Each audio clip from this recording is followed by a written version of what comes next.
Let's do some more Wolverine shit. Wolverine! Wolverine! I'm gonna tell you stuff about the Wolverine! Wolverine! Wolverine! Gonna learn some shit about the Wolverine! Okay, we had taken a little break in the middle to do a couple stat block readings, but when we had left off, young James Howlett had just manifested his mutant powers for the first time, and we had left it at a pretty tragic scene.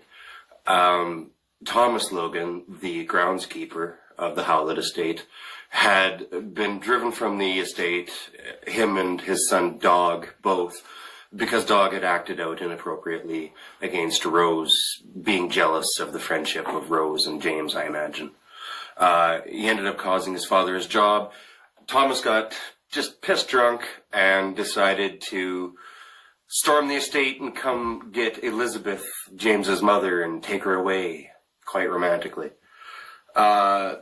That doesn't go according to plan. By the end of it, young James has manifested his claws for the first time, using them to kill Thomas, just as he learns Thomas is his real father. John, his supposed father, is shot by Thomas. Elizabeth, his mother, not mentally stable to begin with. She, at the beginning of the story, is just returning home from a stay in the nut house. Ends up taking her life, using Thomas's shotgun to blow her head off. Dog, his face has been scarred by James's short little nubby itty-bitty baby Wolverine claws. And his grandfather banishes he and Rose from the estate. He basically just says, "Get the fuck out of here. I don't know you. You're not my grandson anymore. I don't know where you've been. Here's a bit of money. Don't come back." And that's just what they do. They decide to find their way to a quarry in British Columbia, I believe. It's there that we meet some new characters. The first among them is Smitty. He's the foreman of the quarry. He's the one that runs everything. We also meet Cookie. He's exactly what you think he is. He's the cook for the camp. He's also a bit of a bully and steals shit from the other workers there and is generally kind of a fuckface.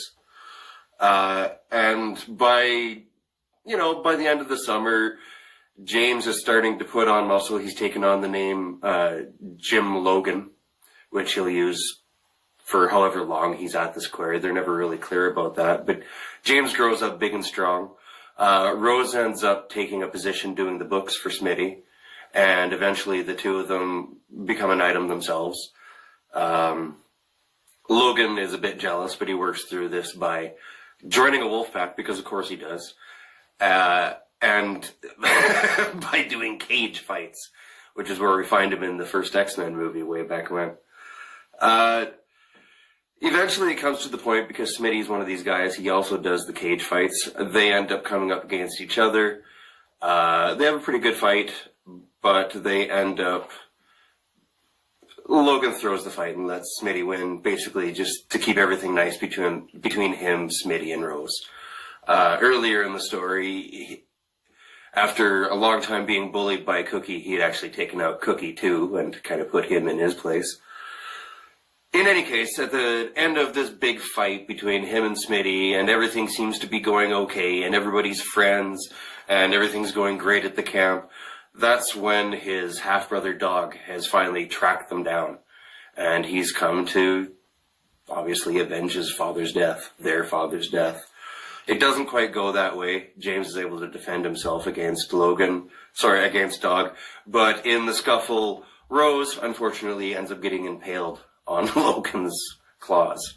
It kind of breaks his brain a little bit, and Logan makes the first of his runs out into the wilderness, going feral. This is a repeated theme as we go through Logan's life story.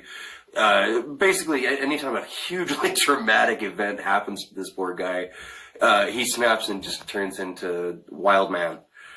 This is an aspect of his powers, too. We learn from right when he's leaving the Howlett estate. Just like his body, his healing factor will heal his mind. If there's anything that really fucks with him emotionally, anything super traumatic, his mind will just heal right over it. scar tissue, pretty much. And without, repeated reinforcement and whatnot, generally, it'll just go away and he'll forget that it ever happened. And I mean, a couple hundred years of this repeatedly happening because he's the kind of guy that goes to war and has PTSD and horrible memories and nightmares. There's lots of his past that is fragmentary at best. This is the start of that. He lives out there, I did the math, he lives somewhere between 50 and 62 years out in the woods.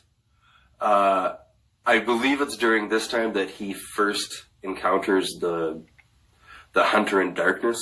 It's this creature with a wolf head and a man-like body, generally.